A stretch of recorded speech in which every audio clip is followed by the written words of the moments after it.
क्या? भला ये क्या बात हुई शौर्य भाई? आप माँ के जन्मदिन में शामिल नहीं होंगे तो घर में रौनक कैसे आएगी? आपके बॉस को मेरा श्राप ही लगेगा। अरे 2 दिन के लिए भी वो लोग आपको छुट्टी नहीं दे सकते क्या? अब क्या कर सकते हैं शगुन? काम तो काम ही होता है ना। आदमी अक्सर काम और रिश्तों के बीच में पिस जाता है। आई एम सॉरी बच्चे, लेकिन मैं नहीं आ पाऊंगा। पर तू याद से माँ को वो सारे गिफ्ट दे देना, ठीक है ना?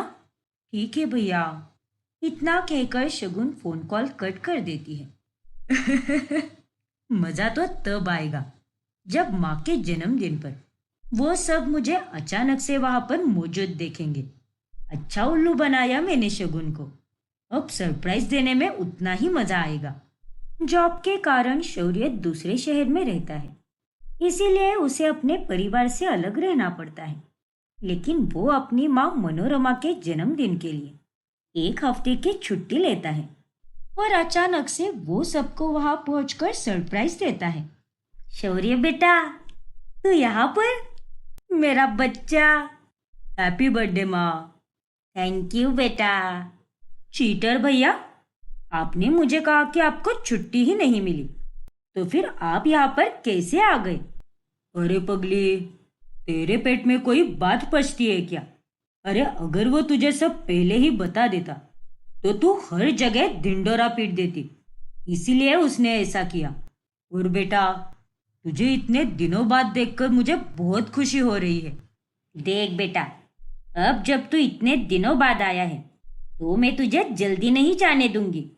डोंट वरी माँ, पूरे 1 हफ्ते की छुट्टी लेकर आया हूँ मैं।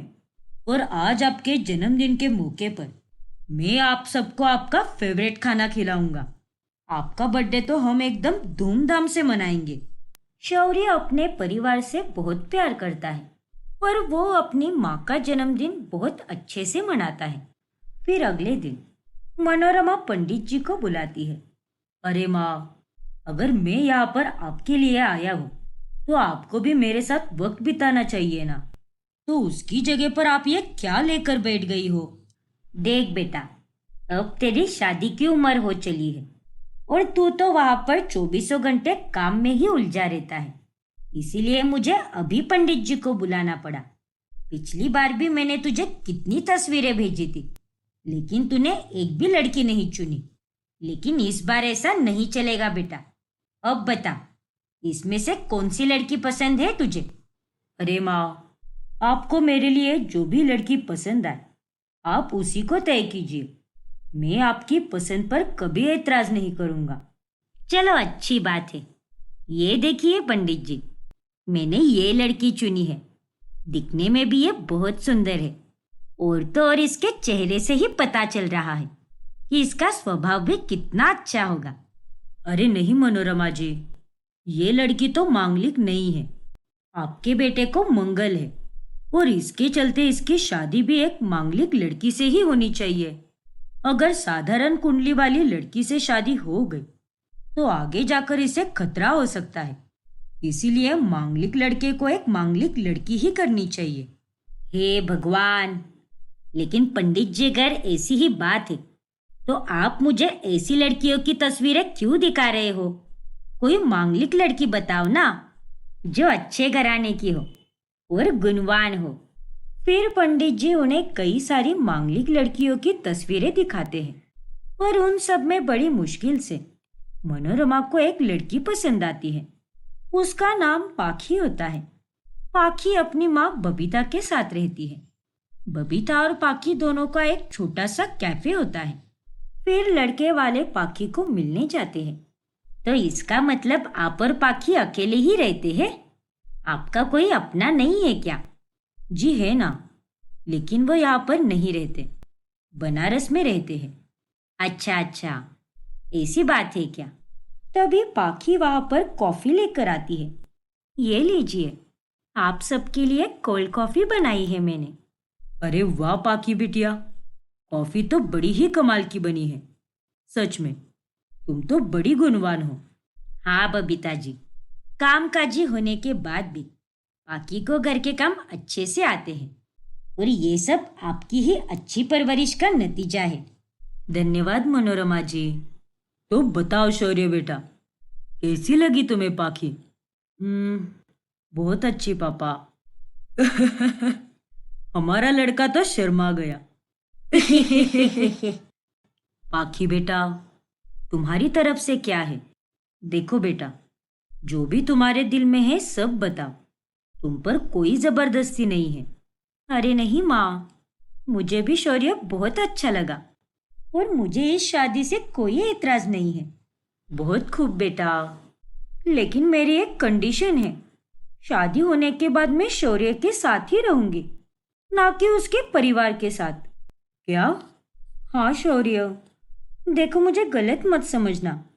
यहाँ पर मेरी माँ अकेली रहती है और हम दोनों को कैफे भी देखना पड़ता है, और तुम भी यहीं पर रहते हो, तो मैं वहां पर तुम्हारी फैमिली के साथ रहने लगी तो यहाँ कैफे का क्या होगा? मेरी माँ अकेली नहीं संभाल पाएगी। देखो मुझे तुम्हारी फैमिली से कोई दिक्कत नहीं है। मैं उनसे भी उतना ही प्यार करूंगी जितना प्यार मैं मेरी माँ से करती हूँ। लेकिन शादी के बाद मैं तो सिर्फ तुम्हारे साथ ही रहना चाहूंगी।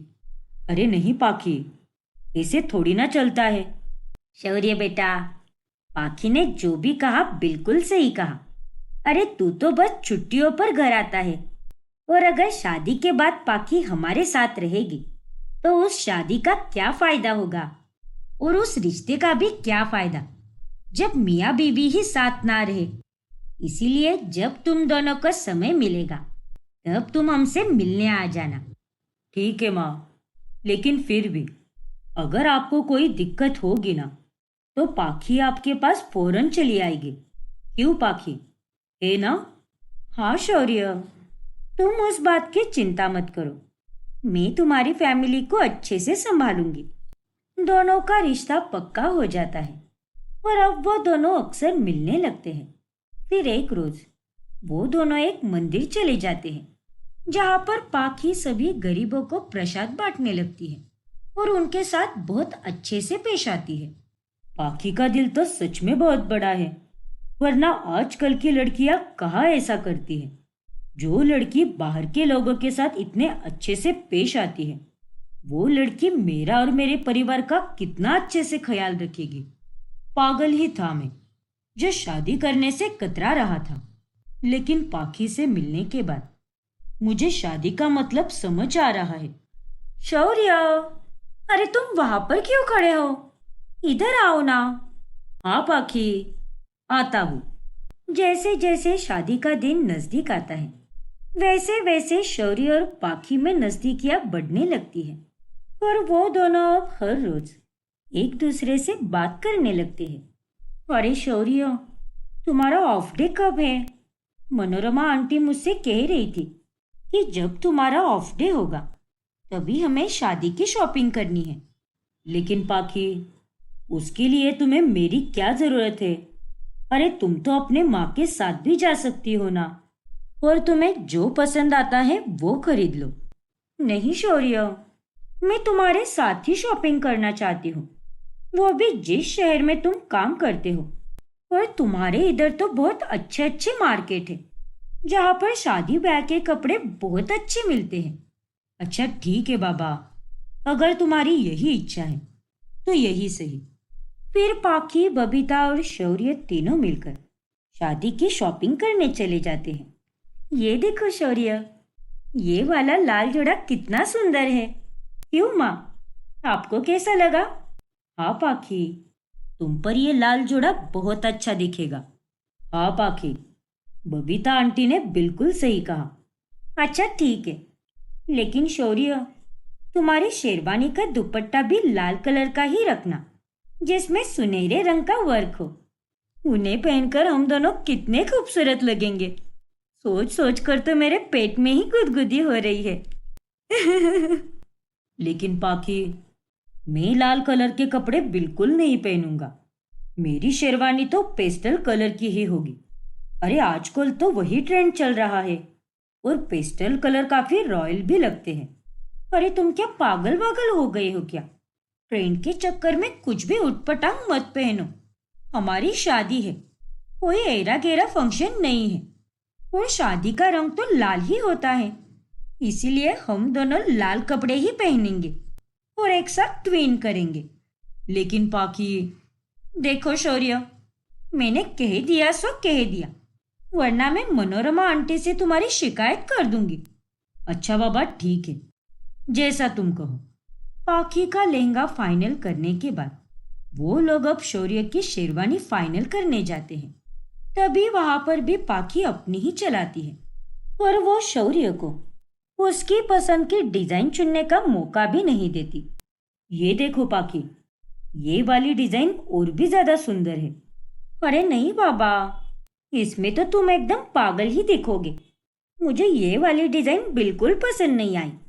और ये क्या, ये तुमने कैसी मोजड़ी पसंद की है?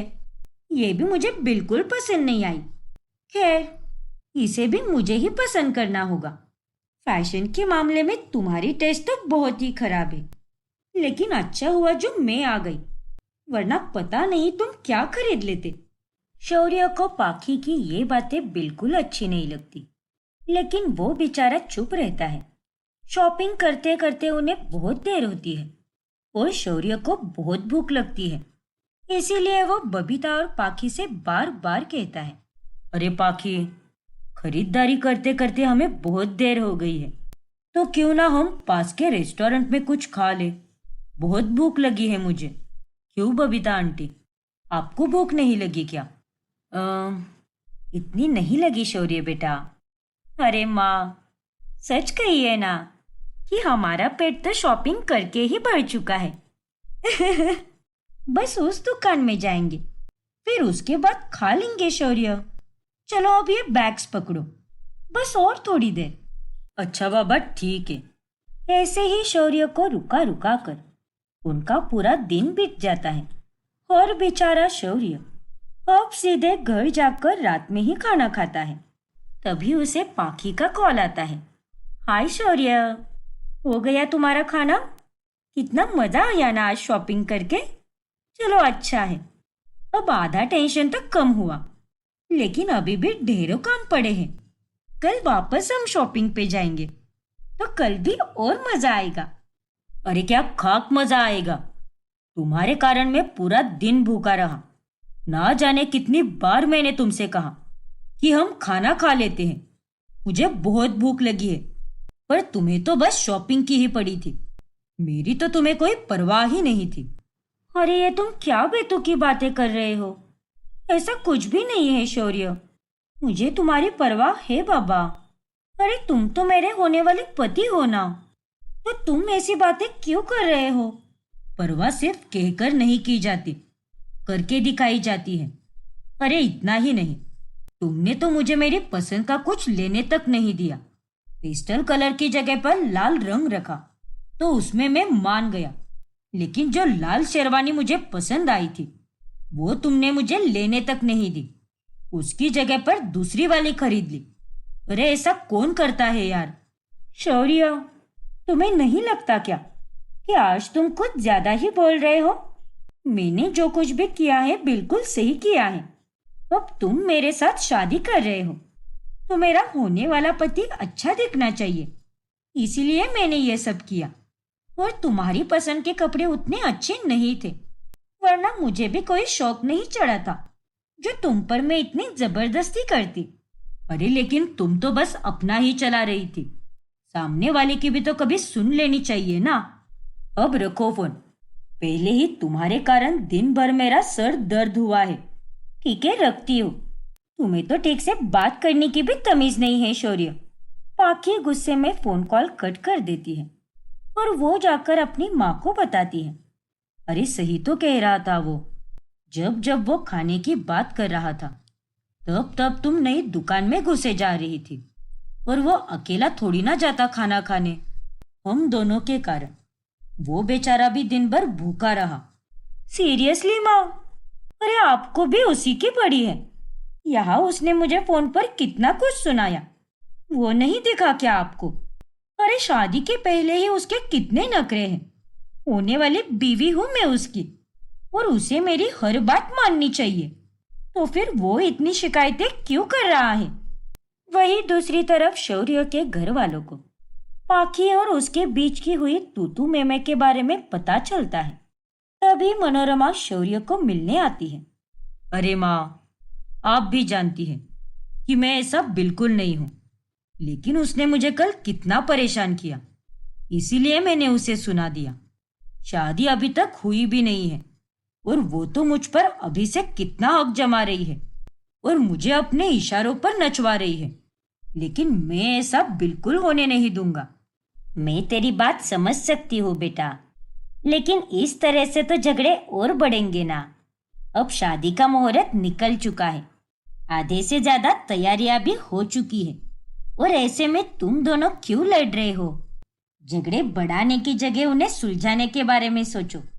उतने में वहां पर पाखी आती है और उसे देखकर शौर्य और मनोरमा हैरान रह जाते हैं। अरे पाखी बेटा, तुम यहाँ पर?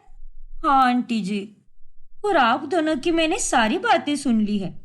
और शौर्य अरे तुम तो मुझसे एक दिन में ही परेशान हो गए। अरे ऐसा क्या गलत किया था मैंने? देखो पाखी, नहीं शौर्य, मुझे तुमसे अभी कुछ भी नहीं सुनना है।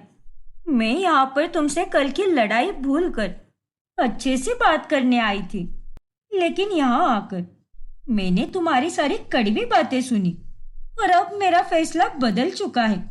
मैं तुमसे अब शादी नहीं करूंगी।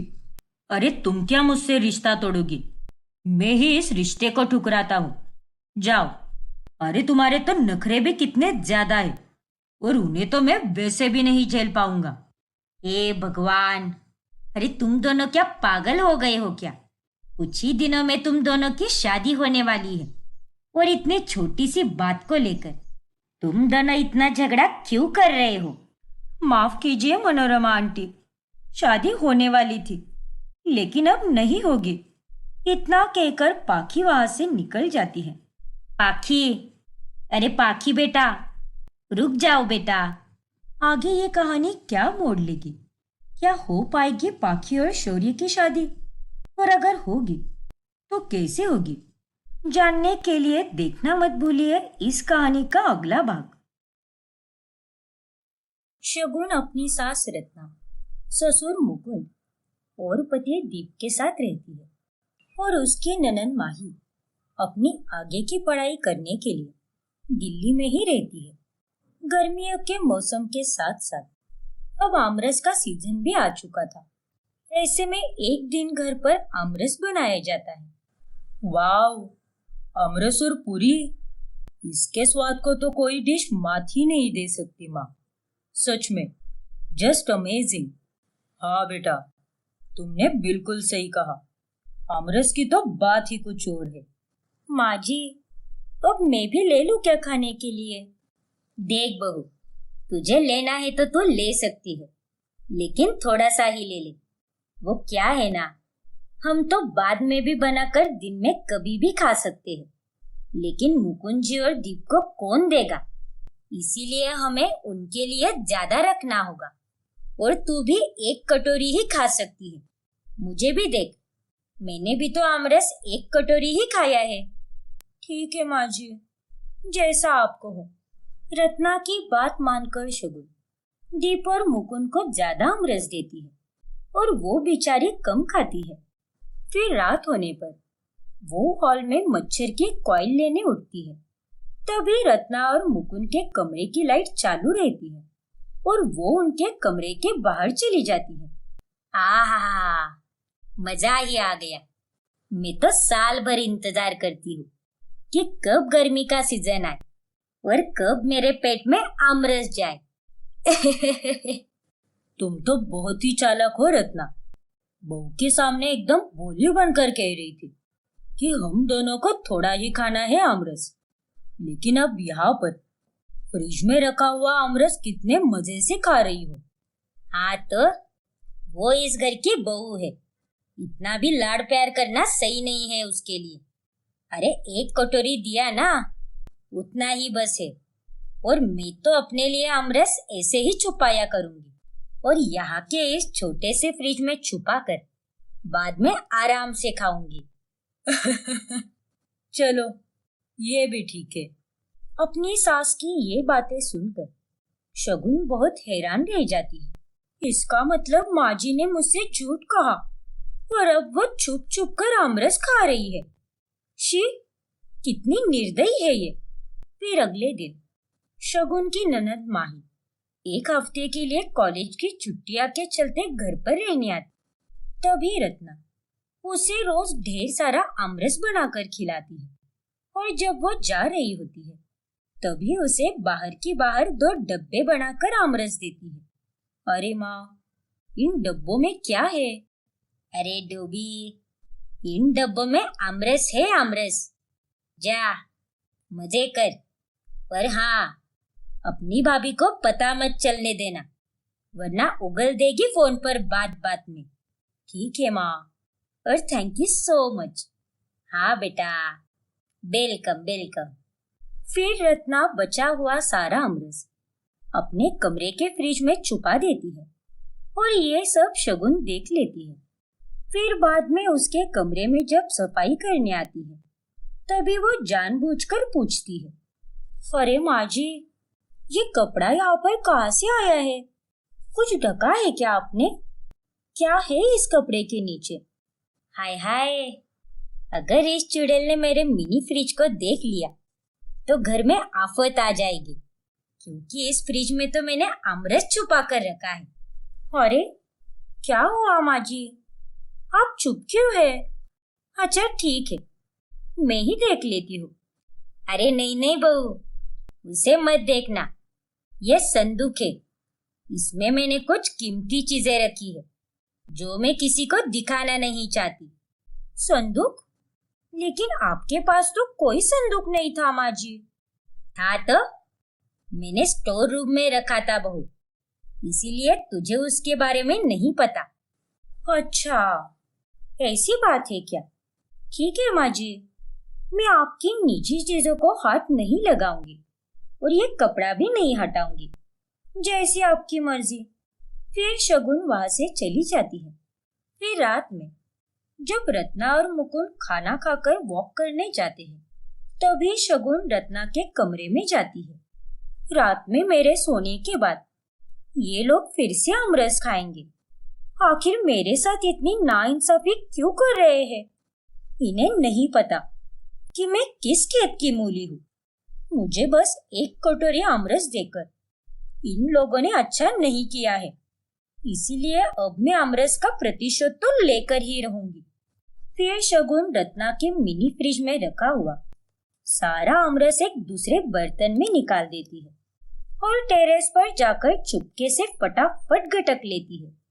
फिर जब वह सो जाती है तब रत्ना, मुकुंद और दीप आमरस खाने के लिए उठ जाते हैं। अरे क्या हुआ माँ, अब मुझसे नहीं रहा जा रहा, जल्दी से निकालो ना आमरस। शगुन भी घोड़े बेचकर सो रही है, यही सही मौका है। हाँ रत्ना, जल्दी निकालो। लेकिन रत्ना जब फ्रिज खोलती है तब बर्तन में आमरस होता ही नहीं। अरे ये क्या, मेरे खुफिया फ्रिज में से आमरस कहाँ चला गया? मैंने तो यहीं पर रखा था। क्या? ऐसा कैसे हो सकता है माँ? अरे भुक्कड़ औरत, कहीं तुमने ही तो नहीं खा लिया ना सारा आमरस?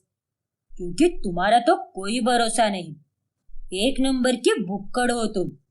नहीं जी, मैंने कोई आमरस नहीं खाया, आपके टकले की कसम, मुझ पर यकीन कीजिए। मैं सच में नहीं जानती कि आमरस कहाँ पर चला गया। तो क्या आमरस के बर्तन को पैर आ गए थे क्या माँ, जो वो खुद चला गया? और आप इतनी लापरवाह कैसे हो सकती हो? सारे मुड़ के बैंड बजा दिया आपने। उतने में वहां पर शगुन आती है। फिर रत्ना फटाफट से अपने छोटे से फ्रिज को कपड़े से ढक देती है ताकि शगुन उसे ना देख पाए। अरे आप लोग यहाँ पर, वो भी इतनी रात को? क्या हुआ है? कोई लफड़ा हो गया है क्या? मुझे भी बताइए। अरे नहीं शगुन, ऐसी कोई बात नहीं है। अरे अगर ऐसी कोई बात नहीं है तो तुम तीनों यहाँ पर क्या कर रहे हो? बोलो। अरे बहू, दीप ने एक बुरा सपना देखा, इसीलिए वो डरकर हमारे पास आ गया। हाँ शगुन। बेचारा मेरा बेटा। अरे इस भूतनी के साथ वो भूतिया फिल्में मत देखा कर। तेरे ही कारण इसे इतने डरावने सपने आ रहे हैं बहू। माँ जी, आपका बेटा कोई दूध पीता हुआ बच्चा नहीं है, और इसे अगर डरावनी फिल्मों से इतना ही डर लगता है तो फिर ये मेरे साथ ऐसी फिल्में देखता ही क्यों है? अरे रहने दो शगुन, मैं ठीक हूँ। चलो सो जाते हैं, पहले ही बहुत देर हो चुकी है। हाँ बेटा, सो जाओ। इस तरह से शगुन सबके मूड को खराब करके अपने प्रतिशोध का पहला वार पूरा कर लेती है, और वो मन ही मन खूब हंसती है। फिर एक दिन जब शगुन की माँ अनुराधा घर पर आने वाली होती है, तभी रत्ना पहले से ही आम की लाई हुई पेटी स्टोर रूम में छुपा देती है। आज तो वो अनुराधा आ रही है और मेरी नालायक बहू उसे ढेर सारा आमरस देगी, इसीलिए मुझे इस आम की पेटी को यहीं पर छुपाना होगा। लेकिन शगुन दूर से ही रत्ना को स्टोर रूम से आते हुए देख लेती है। अरे माँ जी तो कभी स्टोर रूम में नहीं जाती, फिर आज अचानक से कैसे चली गई? लगता है दाल में कुछ ना कुछ काला जरूर है। मुझे एक बार स्टोर रूम में जाकर देखना ही पड़ेगा। फिर शगुन स्टोर रूम में जाती है, तभी वहां पर उसे आम की पेटी दिखाई देती है, और वो रत्ना की सारी चाल समझ जाती है। अच्छा, तो अब मैं समझी, आज मेरी माँ आने वाली है ना, इसीलिए माँ जी ने इस आम की पेटी को यहाँ पर लाकर छुपाया है। माँ जी, अगर आप शानी हो ना, तो मैं देर शानी हूँ। आपको जितने शिकंजे कसने हैं कसते रहिए, क्योंकि मैं भी अब अपना बदला लेने पर उतर आई हूँ। शगुन अपनी माँ को आमरस तो नहीं दे पाती, लेकिन बाद में वो अपनी माँ को जाते समय चुपके से वो आम की पेटी थमा देती है। अरे शगुन बिटिया, ये आम की पेटी तू मुझे क्यों दे रही है? ये आम तो तू ही रख ले बेटा। नहीं माँ, आप ही इसे लेकर जाओ, और जितना कह रही हो उतना करो। और हाँ, मैं कल घर पर आऊंगी, तब आप मुझे ढेर सारा स्वादिष्ट आमरस और गर्मा गर्म पूरियां देना। ठीक है बेटा, जैसा तू कहे। फिर बाद में जब रत्ना स्टोर रूम में जाती है, तभी आम की पेटी को गायब देखकर उसकी आंखें खुली की खुली रह जाती है। फिर वो ये बात मुकुंद और दीप को बताती है। क्या? लेकिन ये आमरस चोर कौन हो सकता है माँ? मुझे तो कुछ भी समझ में नहीं आ रहा। अब हमें और भी सावधानी बरतनी होगी। हाँ मुकुंद जी, अब मैं आमरस और आम को ऐसे जगह पर छुपाऊंगी कि उस चोर को भनक भी नहीं पड़ेगी। जरूर कोई गली का नालायक लड़का होगा जो वो आम की चोरी कर रहा होगा। शगुन चुपके से इनकी सारी बातें सुनकर पेट दबा दबा कर हंसती है। बेचारे मेरे घर वाले, इन्हें तो खबर भी नहीं है कि वो चोर नहीं चोरनी है, और वो चोरनी कोई और नहीं बल्कि मैं ही हूँ। अब ऐसे ही आमरस को छुपाने और चुराने का सिलसिला जारी रहता है, और एक दिन जब घर पर कोई नहीं होता, तब शगुन फटाफट से अपने लिए आमरस बनाकर खाने लगती है, और तभी वहां पर मुकुंद, रत्ना और दीप आ जाते हैं। अरे ये क्या, तू तो आमरस खा रही है, लेकिन तेरे पास आम कहाँ से आए? कहाँ से आए मतलब? अरे मैंने अपने पैसों से खरीदे हैं। ऐसा हो ही नहीं सकता शगुन, क्योंकि मैंने तुम्हें इतने पैसे दिए ही नहीं है। बहू, झूठ मत बोलो, ये तुमने बहुत गलत किया है। ये देखो, ये पेटी वही है जो मैंने और दीप ने मार्केट से लाई थी। इसका मतलब वो चोर और कोई नहीं बल्कि तुम ही हो। क्या? बहू ने आमरस चुराया? बहू, ये सब करते हुए तुझे शर्म नहीं आई क्या? माँ जी, आप ज्यादा आवाज मत चढ़ाइए, और जब मेरा भांडा फूट ही गया है तो मैं कोई ड्रामा नहीं करूंगी। हाँ, मैंने ही आम चुराए हैं वो, बोलिए, क्या करेंगे आप लोग? शगुन, ये सब कहते हुए तुम्हें शर्म नहीं आती क्या? अरे तुम इतना नीचे कैसे गिर सकती हो? देखो दीप, मैंने ये गिरी हुई हरकत इसीलिए की है क्योंकि आप लोग तो पहले से ही गिरे हुए हो, क्योंकि आप लोगों ने ही आम और अमृत छुपाने का सिलसिला शुरू किया है। क्यों? क्या दिक्कत थी? अरे खुद तो बराबर ठूसते थे चुप चुप कर, और मुझे तो बस एक कटोरी ही देते थे। आखिर क्यों करते थे मेरे साथ इतना भेदभाव? क्योंकि मैं इस घर की बहू हूँ, इसीलिए ना। बहू, ज्यादा अपनी जबान मत चला। आज तो मैं बोलकर ही रहूंगी माँ जी, क्योंकि मैं इस घर की बहू हूँ और ये घर मेरा भी है, और यहाँ की सारी चीजों पर मेरा उतना ही हक है जितना कि आप लोगों का है। अरे आपने तो अपनी बेटी को कितना सारा आमरस दिया है, लेकिन मुझे क्या दिया है? अरे आपने तो मेरी माँ आने से पहले सारे आम स्टोर रूम में रख दिए थे। ये सब क्यों किया माँ जी आपने? अरे कितनी गिरी हुई सोच है आपकी। सारी मेहनत मैं करूं और उसका फल आप लोग खाएं। वाह! शगुन की बातें सुनकर सभी चुप हो जाते हैं। लेकिन अब बस, बहुत हुआ। अगर आप लोगों को घर में सुख शांति चाहिए तो अब से मुझे भी बराबरी का आमरस देना होगा, वरना इस घर की शांति को कैसे भंग करना है ये मुझे अच्छी तरह से पता है। ठीक है बहू, आगे से ऐसा हम नहीं करेंगे। हाँ बहू, हमें माफ कर दो। सॉरी शगुन, तुम्हारे साथ मुझे ऐसा भेदभाव नहीं करना चाहिए, मुझसे गलती हो गई। अभी के लिए तो मैं आपको माफ कर देती हूँ, लेकिन आप लोगों ने आगे से ऐसा बर्ताव फिर से किया तो मुझसे बुरा कोई नहीं होगा। और हाँ, अब से मैं आप तीनों से भी ज्यादा आमरस खाऊंगी, एक एक्स्ट्रा की कटोरी भर के, और मुझे कोई भी नहीं रोकेगा।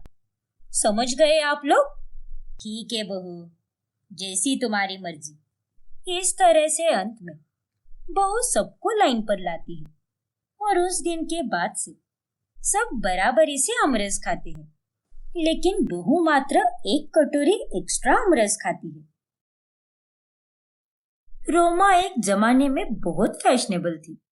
वो अपने बेटे अरमान की शादी एक मॉडर्न और फैशनेबल लड़की सोनिया से कराती है। एक दिन जब सोनिया अपने कपड़ों की शॉपिंग करके घर आती है, तब उसके मॉडर्न और स्टाइलिश कपड़े देखकर रोमा चकित रह जाती है। अरे वाह, ये कपड़े तो बहुत ही अच्छे हैं बहू, तेरी चॉइस तो वाकई अच्छी है। Thank you so much mummy जी।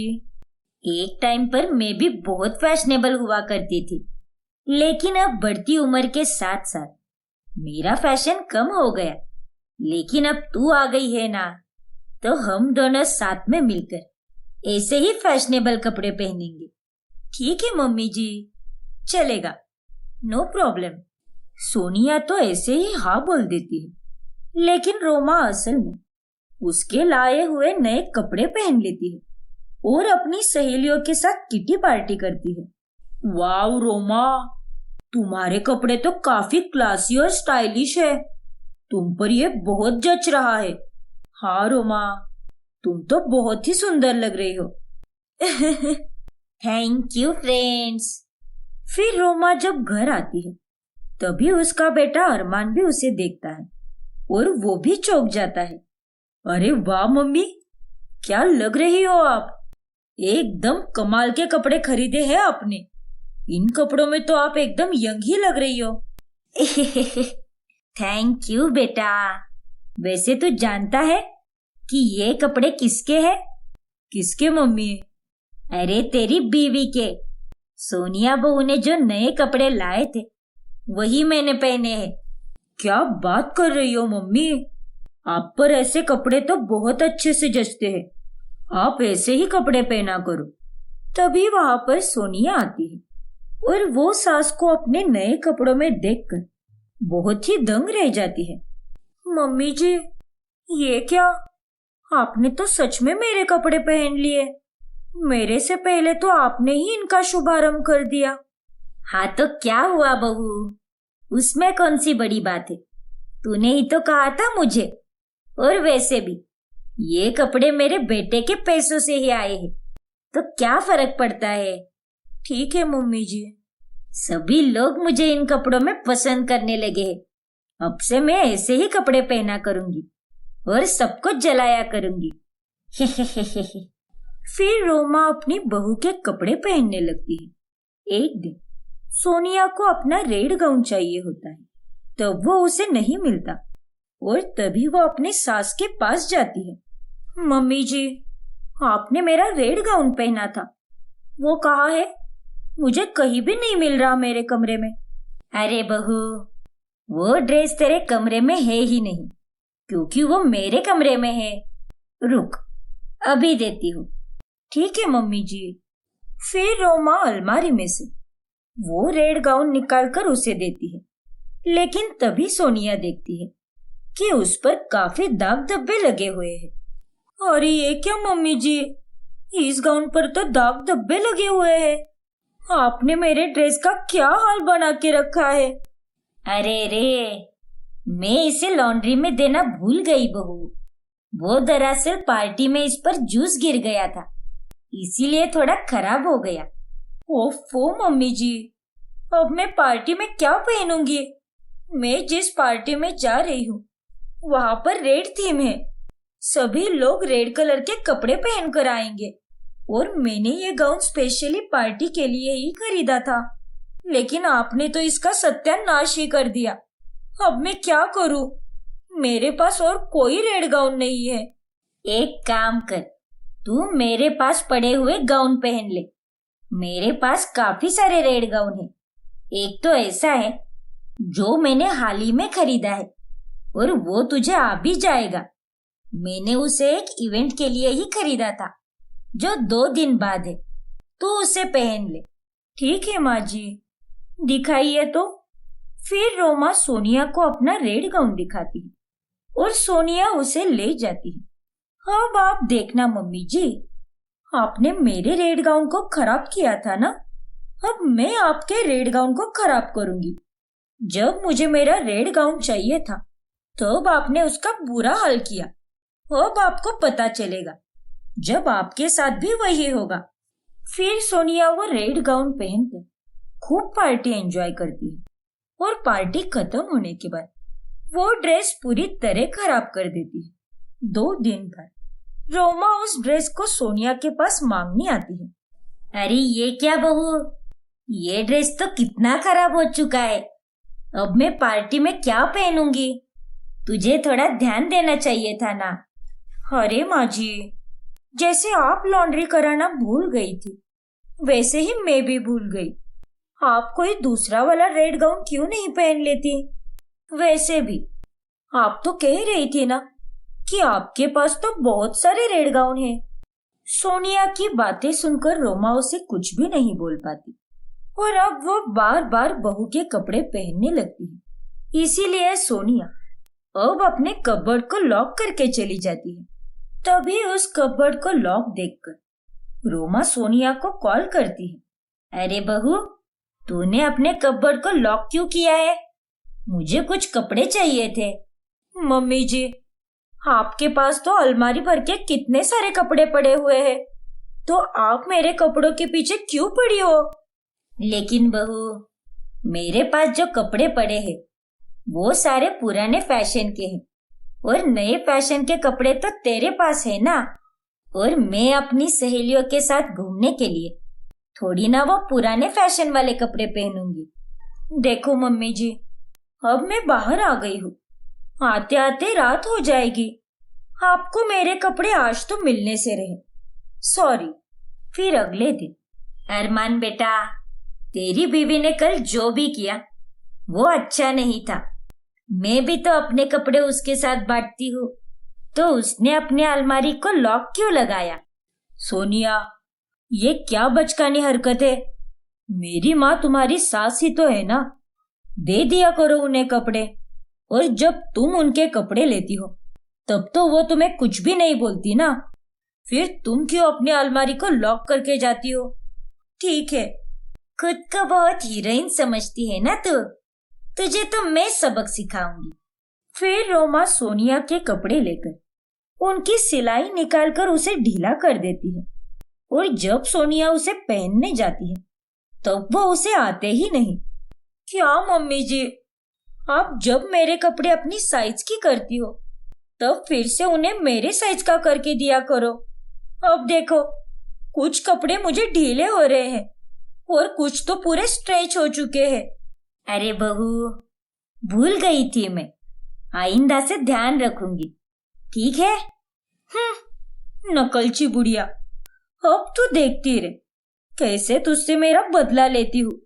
फिर एक दिन, मम्मी जी, मुझे आपकी कुछ साड़ियाँ चाहिए थी। अब इतने सारे त्योहार आ रहे हैं, मुझे उनमें पहनने के लिए कुछ चाहिए। ठीक है, जो चाहिए वो ले ले। थैंक यू मम्मी जी। फिर सोनिया रोमा की नई नई साड़ियाँ निकालती है और उन्हें टेलर के पास ले जाकर उनके नए ड्रेस बनाती है और उसे पहनकर वो अपने पति और सास के सामने आती है। अरे वाह सोनिया मेरी जान, इस ड्रेस में तो तुम एकदम पटाखा लग रही हो। लेकिन बहू, ये ड्रेस तो मैंने तेरी अलमारी में पहले कभी नहीं देखा और इसका कपड़ा भी कुछ देखा देखा सा लग रहा है। अरे मम्मी जी, ये ड्रेस तो मैंने आपकी साड़ी से ही बनाया है ना एकदम सुंदर? क्या? अरे नालायक निकम्मी, ये साड़ी मुझे तेरे बाबूजी ने पिछले महीने ही गिफ्ट की थी और तूने इसका ये हाल कर दिया। एक बार मुझसे पूछ तो लेती। मम्मी जी, आपने ही कहा था ना कि जो चाहिए वो ले ले, और अब आप ऐसा बोल रही हो जैसे आप मेरे कपड़े को अपना मानती हो।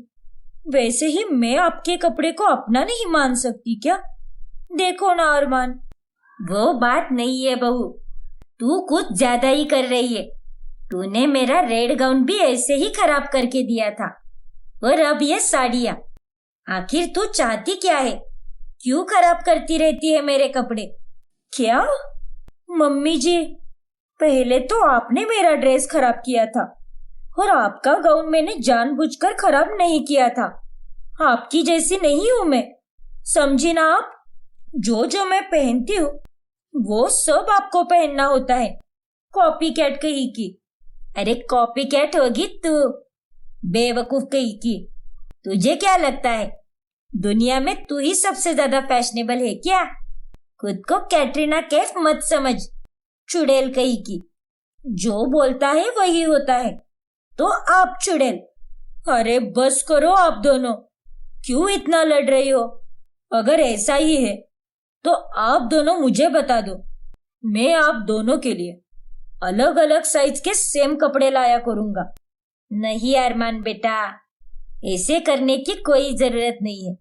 हाँ अरमान, तो फिर आप दोनों डिसाइड करो, या तो दोनों एक दूसरे के कपड़े पहनो ही मत, या फिर पहनने के बाद झगड़े मत करो।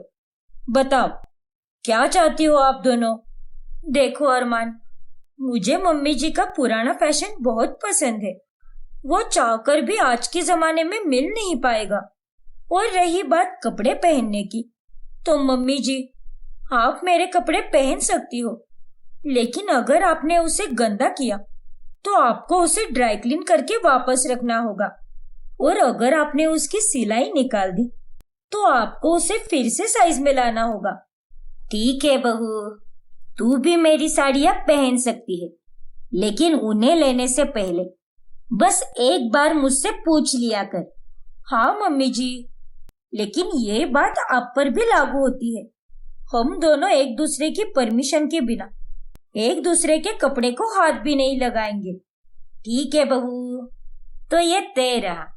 और इस तरह अंत में वो दोनों आपसी सहमति से एक दूसरे के कपड़े पहनने लगती हैं, और जिस कारण उनके बीच अब झगड़े भी नहीं होते।